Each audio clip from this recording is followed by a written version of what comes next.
Definitivamente un tema recurrente que los empresarios permanentemente se preguntan, se cuestionan, incluso influye mucho en el presupuesto que en estos momentos las empresas están haciendo para el año siguiente, es el tema de formación. ¿Qué hacer entonces? ¿Será que con la gestión de calidad salen unas competencias que están bajitas y definimos cuántas horas debemos trabajar en cada una de esas competencias? ¿O buscamos una compañía que nos haga un análisis completo de cómo está ese equipo de trabajo, qué es lo que realmente se debe trabajar y por cuánto tiempo? Porque pueden variar, digamos, como esas horas del desempeño para poder lograr una transformación. Hoy vamos a estar hablando con Luis Ignacio Cardoso. Él es el gerente de la unidad de negocios Cultura con Marca de Marca Consultores, quien nos va a estar explicando un poco cómo ha venido evolucionando ese tema, cómo los empresarios vienen entendiendo la necesidad de invertir en formación y cómo esa formación varía ya de formación tradicional a formación experiencial. Bienvenido. Muchas gracias, Paula, por la invitación. Muy contento de estar aquí en el programa con un tema que me apasiona. Luis Ignacio, arranquemos primero contándonos un poco esa historia, lo que usted ha tenido que vivir, tanto como consultor, con su trayectoria profesional, como empresario, en fin, en ese tener que sensibilizar incluso a los empresarios, en hacerles caer en cuenta de la importancia que es invertir, digamos, en la formación y no de pronto en algunas horas o charlas aisladas. Bien, básicamente la ventaja que tenemos para hablar de ello es la propia educación que recibimos. Es decir, nosotros pasamos por una educación tradicional que, si hacemos un resumen y un recuerdo de lo que nos quedó de esa educación tradicional, creo que podemos rescatar muy poco de lo que nos quedó de esa educación tradicional, donde estábamos en un espacio de aula donde todos estábamos filados, nosotros teníamos poco conocimiento del otro, el maestro tenía poco conocimiento de quienes integrábamos el proceso de aula, y esa relación constituía un bache importante para la transferencia de conocimiento. Ese escenario, que es tradicional y cotidiano, no permitía trascender el desarrollo inclusive del propio ser, porque uno estaba condicionado por el lugar absolutista que tenía el maestro. Si nosotros trasladamos esa postura del maestro y esa postura del aula en filas cuando nos organizaban, que inclusive el maestro no alcanzaba a visualizar sino las 3 o 4 primeros rostros que había en la fila, y de ahí para atrás se desvirtuaba la posibilidad de ver a otros estudiantes en el espacio de aula. Entonces en el año solamente conocía a los 8 o 6 primeros que habían de frente, pero los demás invisibilizaban, ¿cierto?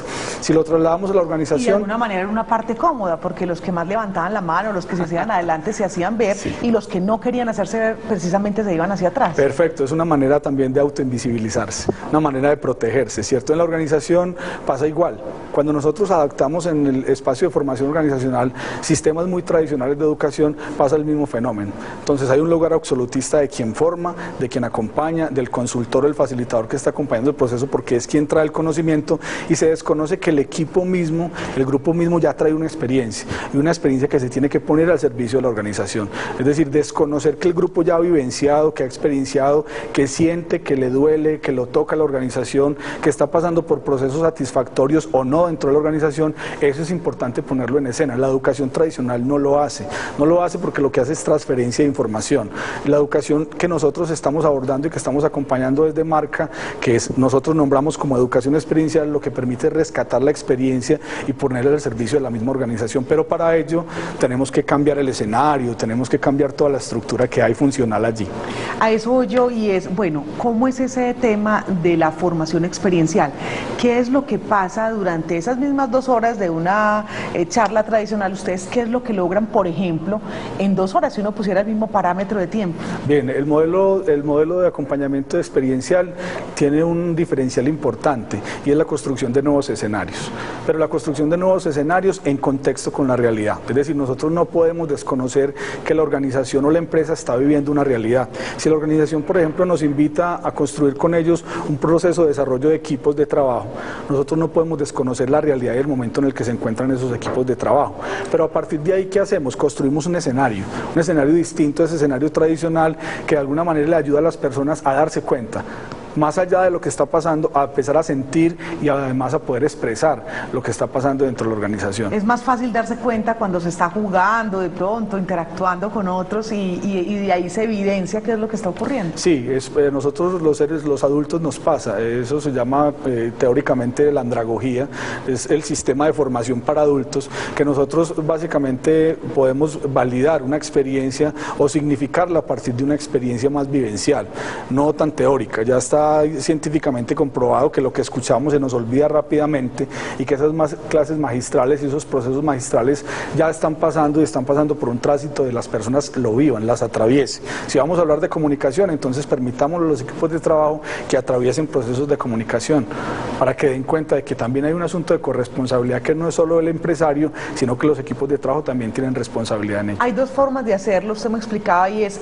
hay un tema de juego de roles en donde la gente pues actúa y se pone, digamos, una dinámica como tal, pero también sin tener que ir a esta representación, se puede hacer desde la narrativa, pero con ese conocimiento del equipo, y es el consultor quien los guía. Ambos son válidos y en este caso ambos hacen parte de la capacitación o de la formación experiencial. Sí, ambos hacen parte, es decir, cuando uno llega al grupo y logra evidenciar que el síntoma está a flor de piel, es decir, no hay necesidad de crear ningún escenario ficticio para que las personas puedan ubicar el síntoma en el escenario o en la conversación.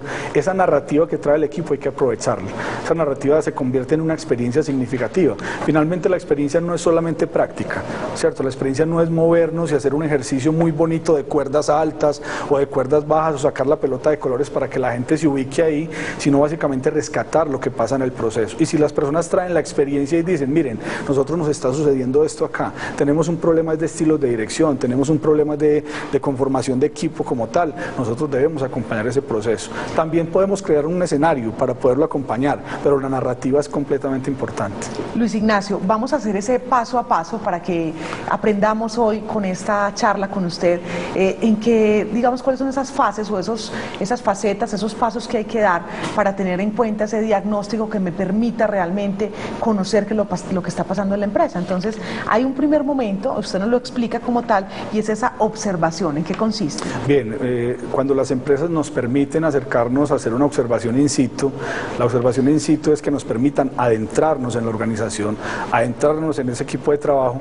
Nosotros tenemos la capacidad de mirar el fenómeno en el contexto real, es decir, no necesitamos construir un escenario distinto al escenario que ya hay, partimos de la propia experiencia de ese equipo de trabajo, lo visualizamos y lo analizamos. Nosotros lo que hacemos es estar en el equipo unas horas que nos permita la organización de una manera muy calladita, generándole mucha autonomía a ese grupo, más en un nivel de observación para poder diagnosticar.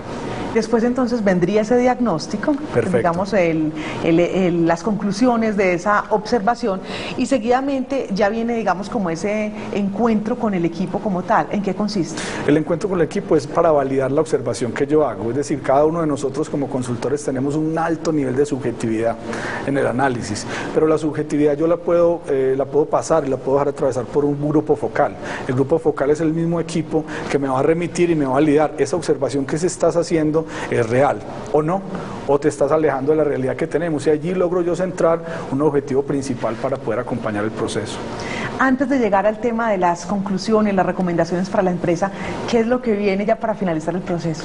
Lo que viene es básicamente crear el escenario para que las personas puedan de una manera tranquila y espontánea poder colocar sobre la mesa verdaderamente qué es lo que está pasando, porque no necesariamente se ponen problemas y dificultades organizacionales, a veces se ponen elementos que hay que potencializar y nosotros lo acompañamos. Y finalmente lo que hacemos es entregar un informe descriptivo, que no pasa por la subjetividad que yo tengo como consultor, sino que pasa por lo que el grupo mismo ha expresado que les está sucediendo, y lo ponemos en un informe.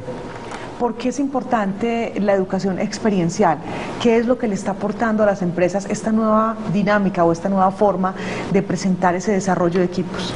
Bien, yo creo que las organizaciones de hoy, voy a hablar más de los empleados de la organización de hoy, necesitan crear escenarios distintos, escenarios optimistas, escenarios más optimistas, donde ese caos que aparentemente se está moviendo en la organización, que es optimista, yo creo que el caos es potencial. Yo no considero que el caos es algo que afecte a la organización, sino que es un potencial, pero hay que saberlo aprovechar, los miembros de la organización muchas veces le temen a ese caos. Entonces es necesario construir escenarios que les permitan abordar el caos o abordar la dificultad o lo que quieren potencializar. Y esos escenarios lo que permiten de una manera muy rápida, es que las personas pongan en la narrativa eso que les está sucediendo. Luis Ignacio Cardoso, muchísimas gracias por habernos acompañado aquí en Negocios en Telemedellín. Muchas gracias a ti por la invitación.